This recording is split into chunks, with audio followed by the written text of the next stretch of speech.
കനിവ് എന്റെ വീട്ടിലെ ബീവാത്തുമ്മ ഓർമ്മയായി. സങ്കടം താങ്ങാനാകാതെ അജിതയും അന്തേവാസികളും.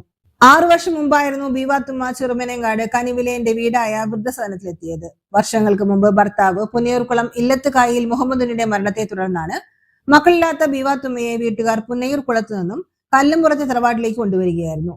പിന്നീട് ബീവാത്തുമ്മയുടെ രക്ഷിതാക്കളായ കല്ലുംപുറം ചാത്തങ്കോളിൽ ആലി ഇയാത്തുമ്മയുടെ മരണശേഷം വയോധികനായ ബീവാത്തുമ്മയെ മറ്റാരും പരിചരിക്കാനില്ലാത്തതിനാൽ ബന്ധുക്കൾ കനിവിലെത്തിക്കുകയായിരുന്നു.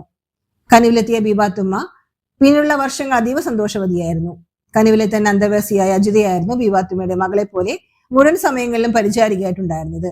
കനിവിലെ ഏത് ആഘോഷങ്ങളും സജീവമായി പങ്കെടുക്കുന്ന ബീവാത്തുമ്മയെ കനിവിലെ സഹ അന്തേവാസികൾക്കും ട്രസ്റ്റ് ഭാരവാഹികൾക്കും ഏറെ പ്രിയങ്കരിയായിരുന്നു.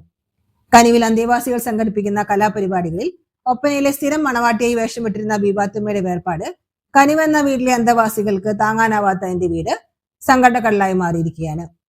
86-കാരിയായ ബീവാത്തുമ്മ ആഴ്ചകളായി അത്യാസന്ന നിലയിൽ കഴിയുകയായിരുന്നു. ഞായറാഴ്ച രാവിലെ 10:30 കനിവിൽ വെച്ചായിരുന്നു അന്ത്യം. മൃതദേഹം കനിവ് ചെയർപേഴ്സൺ എസ് ജമീലയുടെ നേതൃത്വത്തിൽ സംസ്കാര കർമ്മങ്ങൾ നടത്തുകയും ചെയ്തു. പോർക്കുളം ഗ്രാമപഞ്ചായത്ത് അംഗം കെ എ ജ്യോതിഷ്, ട്രസ്റ്റ് അംഗം സ്മിത മുരളി, കനിവ് ട്രസ്റ്റ് മാനേജർ ബാപ്പുനു വി മുഹമ്മദ്, ഭാഗ്യശ്രീ, പൊതുപ്രവർത്തകരായ എം കമറുദ്ദീൻ, ഷക്കീർ അണ്ടിക്കോട്ടിൽ എന്നിവർ പങ്കെടുത്തു. കനിവിലെ സമീപത്തെ ചെറുമനങ്ങാട് നിസ്കാരപ്പള്ളിയിൽ നാട്ടുകാരുടെ നേതൃത്വത്തിൽ നടത്തിയ മയ്യിത്ത് നമസ്കാരത്തിന് ശേഷം മൃതദേഹം ബീവാത്തുമ്മയുടെ സ്വദേശമായ കല്ലുംപുറത്തേക്ക് ബന്ധുക്കളുടെ നേതൃത്വത്തിൽ ആംബുലൻസിൽ കൊണ്ടുപോവുകയും വൈകിട്ട് 5 കല്ലുംപുറം വടക്കുമുറി മഹല്ല് മസ്ജിദ് ഖബർസ്ഥാനിൽ കബറടക്കുകയും നടത്തുകയും ചെയ്തു.